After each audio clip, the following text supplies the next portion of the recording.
les amis. Donc, comme convenu, euh, on va comme ça préparer la vidéo pour euh, le programme du jour. Donc, aujourd'hui, il est prévu qu'on voit deux aspects. Bon, après avoir commencé par le Form, les basiques de Form, puisque euh, on ne peut pas parler de, par exemple, de l'insertion d'images sans passer par le Form. Donc, ce qui fait que dans ce deuxième module, on a dû d'abord faire un break pour voir le Form avant de continuer. Donc, nous avons vu le Form. On a vu comment paramétrer certains, certains aspects sur les questions dans le Form en ajoutant des colonnes spécifiques. Et ensuite, hier, on a donc vu comment, dans la vidéo d'hier, on a vu aussi comment ajouter des fichiers multimédia tels que vidéo, audio et photo. Et donc, dans notre processus, aujourd'hui, nous allons voir le formatage des champs, donc, qui peut se faire directement dans Kobo Toolbox et aussi dans SLS Form. Et c'est l'aspect Kobo Toolbox qui nous intéresse qu'on va voir, de même que les insertions des questions en cascade. Donc, sans tarder ici, le formatage, c'est pour pouvoir comment limiter les champs textuels. On veut limiter, par exemple, on veut limiter un champ à 3 caractères, 5 caractères. Donc, c'est ici, on va voir tout ça là. Et après, ensuite, on verra l'insertion des questions en cascade. Les questions dans lesquelles on fait un choix et c'est un ensemble lié à ce choix-là qui va apparaître, ainsi de suite. Donc, on viendra en détail tout à l'heure. Donc, sans tarder, nous allons commencer par l'insertion, ou du moins la limitation, pour ce qui concerne les champs textuels. Alors ici, euh, on utilise ce qu'ils appellent régulièrement une expression régulière ou regex. Donc, c'est ça que nous allons utiliser pour pouvoir limiter nos champs. Pour que le document soit partagé, que chacun puisse prendre le temps de bien lire. C'est un chapitre où on va juste montrer comment utiliser les codes, puisque c'est des codes, on ne va pas les bûcher, mais des codes, des listes qui existent et qu'on a expliqué comment les appliquer. D'accord? Lorsque j'ai besoin de formater ma cellule selon un modèle, c'est des modèles déjà préétablis. Je vais et puis je vais modifier quelques éléments dedans pour obtenir mon résultat. Ce qui fait que on va ici présenter les étapes pour y arriver. Donc, pour utiliser une expression régulière dans Kobo Toolbox, on suit les étapes suivantes. Premièrement, on prépare un type de question test. C'est aux questions test qu'on va appliquer la limitation de caractères textuels. Donc, on prépare un type de question test et on va accéder aux paramètres de la question. Donc, les paramètres de la question. Et on va au niveau de critères de validation. Donc, c'est une règle de validation en fait qu'on impose pour éviter on ne dépasse pas, du moins si on ne passe pas outre les réponses qu'on attend. Maintenant, on va saisir manuellement le code de validation, que ce soit en Selenium ou sur la plateforme. On va saisir le code. Puis c'est un code de Selenium en fait qu'on va venir maintenant saisir dans notre Power Toolbox. Donc ici, dans la zone de validation, on va saisir notre formule entre guillemets au format. Donc, tout ça là, c'est du charabia. Euh, on va juste aller à la pratique pour voir de quoi il s'agit. Et maintenant, on va ajouter, au point 5, on va ajouter un message d'erreur personnalisé pour que la personne saisissant les données puisse voir si elle ne répond pas aux critères d'expression régulière. Donc, ici, un exemple, vous voyez un peu, lorsqu'on est dans les paramètres, on va au niveau du code de validation. Et c'est là où on avait appris à mettre des validations. On avait pris un temps, là où on peut mettre la réponse doit être supérieure à ou inférieure à. On avait appliqué ça dans les précédents chapitres. Donc ici, c'est une autre validation, règles de validation qu'on peut ajouter à ces autres qu'on avait déjà vus. Donc, ouais, ici qu'il dit que ça peut être codé en SLS form sous la colonne constraints. Donc, voilà un peu les différents types d'exemples qui sont donnés ici. Par exemple, ce code-là, on va saisir dans la partie qu'on venait de voir là. Ça là, ce code-là veut dire que cette valeur ne doit pas comporter plus de 10 chiffres. Vous voyez, c'est déjà préétabli. Donc, c'est le 10 là qui le limite. Si moi, je veux que le mien aille à 30, je copie le code, je vais coller, je change seulement les 10 en 30. Ouais, donc il n'y a pas une réflexion, il n'y a rien. C'est vrai qu'on peut le comprendre, hein, pour ceux qui codent, ceux qui ont l'habitude de coder, peuvent comprendre facilement. C'est un langage, c'est un code qui est utilisé dans plusieurs langages de programmation. Donc, pour ceux qui sont habitués au codage peuvent comprendre et manipuler comme ils veulent. Mais pour nous, nous sommes profanes, nous on va copier pour voir, on nous explique ce que ça veut dire. Nous on copie, on va modifier des éléments dedans pour avoir notre résultat. Donc, on va aller directement au niveau des tableaux ici, tout ce que le contenu là, les accents circonflexes, les accolades, les virgules, les points, tout ce que ça signifie, les griffes là, ça qu'on a décrit ici. Donc, pour le moment, on passe, ça ne nous intéresse pas trop. Ici aussi également, c'est toujours la description. Maintenant, ici, le tableau commence à par 10. Vous voyez le code là. Vous voyez là, c'est deux codes, hein. On a mis où dedans? C'est deux codes différents. Ça veut dire qu'on veut, lorsque je veux restreindre le numéro de téléphone à 10 chiffres, par exemple. C'est ça le code. Maintenant, dans notre pays, c'est à 8 chiffres. Donc, moi, je copie le code là et je viens, je change le 10 en 8. Là où il y a 10, là, je change en 8. C'est tout. Vous voyez, ici, par exemple, restreindre une entrée à 12 ou à 345. Vous voyez, ainsi de suite. Il y a beaucoup dans la liste. On prend seulement, on lit tout ce qui est ici là. Ce que je veux correspond à ce qui est ici, je prends et puis je vais modifier. Si on veut limiter à 6 caractères, donc la valeur 6 là, lorsque moi je veux limiter à 2 caractères, moi je change de 6 là à 2 et c'est fini. Donc voilà un peu. On peut aussi limiter des tests aussi. On voit le code là. On dit qu'on veut limiter à orange ou banane, donc c'est les deux réponses là qu'on veut. En dehors de ça, là, il va donner message d'erreur. Ok, donc voilà. Donc sur ce, on va revenir à notre fichier Excel ici. Nous avons pris un cas d'exemple. Donc ici, comme on le disait, on peut le faire en Kobo au niveau des règles de validation ou dans les CLS forms dans la colonne constraints. Donc on a vu ça tout à l'heure. Donc comme exemple, nous avons pris de limiter un nom à 30 caractères, le prénom. On va faire en sorte que ça va être en majuscule en premier de chaque prénom. Si ce n'est pas le cas, il va nous renvoyer une erreur. Et le contact, on va le limiter à 8 caractères. L'adresse email, on va faire en sorte qu'il respecte le format de email. Et les codes correspondants, nous avons déjà extrait du tableau, ça que nous avons collé ici. Donc, on va juste copier ça et aller coller dans les différents paramètres de ces différentes questions-là. Donc, nous allons maintenant aller sur la plateforme. Comme c'est déjà un acquis. Il n'y a rien bûché. On se refait la liste, on copie, on vient, on colle. Donc, c'est la procédure juste qu'on veut montrer.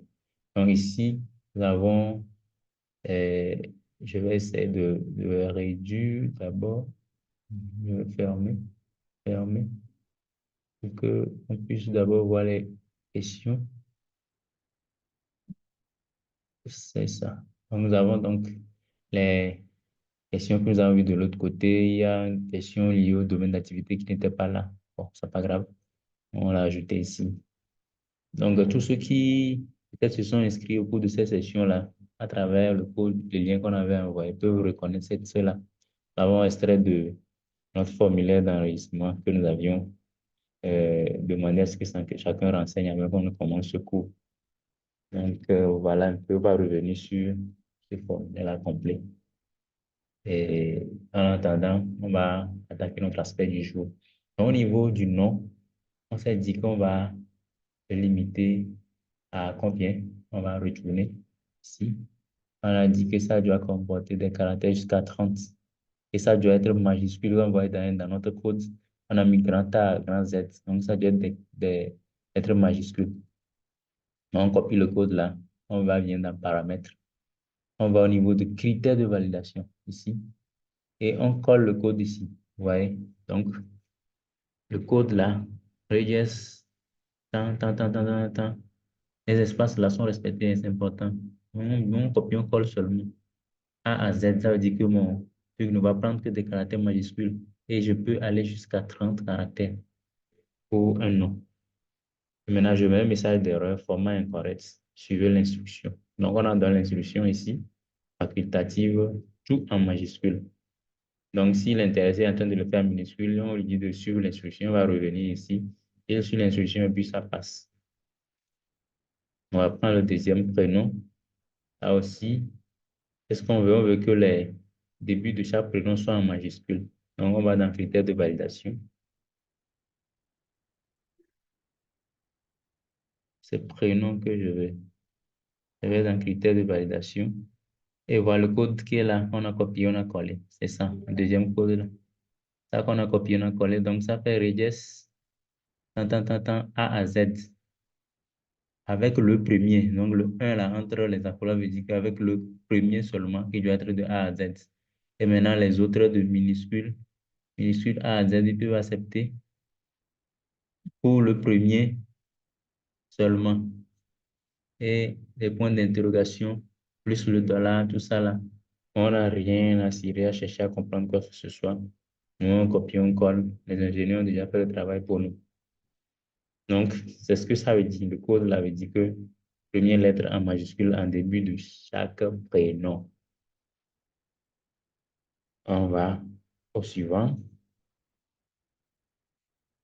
Le suivant, c'est le domaine d'activité. Bon, c'est une question qui, je l'ai laissé exprès pour voir un aspect qui ne concerne pas les critères de validation, mais qui concerne plutôt l'affichage. Donc, c'est des questions à choix unique, question à choix unique, mais qui, on a modifié l'apparence. Donc, on peut modifier son apparence ici pour voir comment ça s'affiche. Donc, ici, on a pris minimal, notez ça. Donc, à la visualisation, on va voir comment ça apparaît dans minimal. Je crois que c'est pour ça que je l'ai laissé dedans. Maintenant, au niveau de la question qui concerne validation, il y a un contact WhatsApp, numéro de téléphone à 8 chiffres, à saisir correctement. Donc, on va limiter à saisir à 8 chiffres. On va dans critères de validation. Et le code qui permet de le faire, c'est ça, regex 0 à 9, 8. 8 veut dire que ça se limite à 8, ça ne va pas dépasser 8. Et ça donne des chiffres compris entre 0 à 9. Donc, veuillez saisir correctement le numéro selon les instructions. Donc, si on voit ici bien, c'est ça. C'est le code là qu'on a copié. Le dernier, c'est l'adresse email. Le format des adresses email, c'est déjà défini. Nous, on n'a rien à cirer, on copie seulement. Là, ça dit que ça doit respecter le format email. Si ça ne respecte pas, il va refuser. Donc, moi, je copie seulement. Je viens dans paramètres de la question email. Je vais dans critères de validation. Je colle. Et comme message d'erreur ici, j'avais mis format email non valide. Donc voilà, ce qui concerne les critères de limitation pour les zones textuelles, pour limiter les champs textuels. Voilà comment ça se passe. Et donc, chacun va sur la vidéo. On va vous envoyer, je vais joindre le fichier Excel aussi avec la liste complète des codes regex qu'on peut utiliser pour plus d'innovation, pour plus de limitations qu'on voudrait ajouter à nos questions. Donc, merci à vous et on va revenir avec la deuxième vidéo qui concerne les questions en cascade dans Google Toolbox. À tout à l'heure.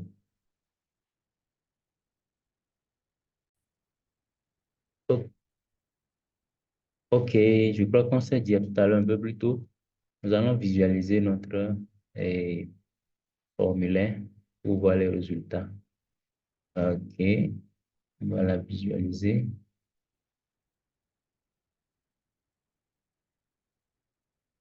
C'est ça. Ok, c'est limitation textuelle. Donc, on avait dit des majuscules. Donc, je vais commencer par mettre des minuscules pour voir. Vous voyez qu'il a refusé. Je vais mettre minuscule en début avec majuscule. Il refuse. Je vais mettre des majuscules. Je vais ajouter seulement une seule minuscule. Il refuse. Lorsque je mets majuscule seulement, il accepte. Vous voyez. Donc, on a dit majuscule en début de chaque. Donc, je mets euh, ro- romain. Il va refuser romain. Mais si j'ajoute grand R, il accepte. Vous voyez. Donc, si je mets par exemple Théo, Théo, il accepte. Mais quand je vais mettre Théo avec T minuscules, il va refuser. Donc, voilà un peu. Maintenant, au niveau de champ là, oui, ça, vous voyez un peu, vous voyez comment ça s'affiche. Au lieu que ça s'affiche en point, point, point, coche, comme on le fait, quand on prend le format minimaliste, comme je l'avais dit de l'autre côté, ça s'affiche comme ceci et on sélectionne seulement ce qu'on veut. Donc, c'était un plus qu'on voudrait ajouter et on s'est rappelé de ça. Un contact WhatsApp, je mets par exemple, je mets 76, 98, 98, 98. Ça prend. Mais si j'ajoute encore un, il va refuser. Parce que ça dépasse 8 chiffres. OK. J'enlève et ça prend. Maintenant, ici, je vais mettre Eric. Oui. Eric, je mets n'importe quoi. Faire arrobase, gmail.com.